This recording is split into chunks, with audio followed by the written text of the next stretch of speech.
कहे के गुरु बाबा दोसर वरदान में हमरा जेहन हमर रूप रहे हाँ हाँ तेहन बना दो बना दियो कल के तेसर मांग कल के बाबा तोरा नाम पर या ये कोई भक्त सच्चा मन से सुमरन करता है अकोर मन के लीला सभा आई पूरा करियो धर्म राज बाबा आयो पूरा करियो माना तेरा है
भगवान अबला के सबक सुन के धर्मराज बाबा कहलखिन कथा आस्तु अब धर्मराज बाबा कहल के बुढ़िया हे बुढ़िया आंख बना दिलियो कान के बाहरे छोड़ा दिलियो अब जल्दी हमरा हरिपुर के रास्ता देखा दही अबला कहल के देवता बाबा तू संसार के रास्ता देखबे वाला प्रभु एगो जवला नारी के कहिया रास्ता देखबे ले देखा दैला जय जय धर्मराज बाबा की जय हो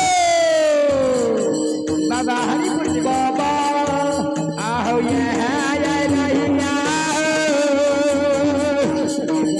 जय जय हो धर्मराज बाबा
धर्मराज बाबा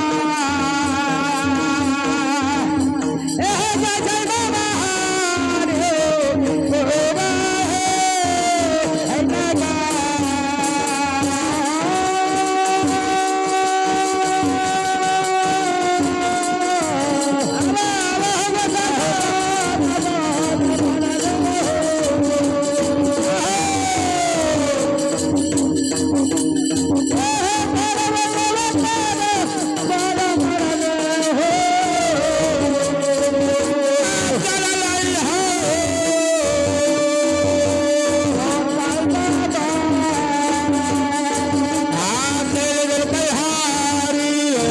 गोरा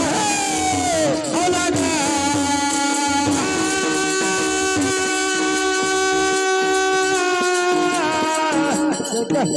अयो भगत बाबा धर्मराज बाबा महावीर जी आयो आहुदान मारने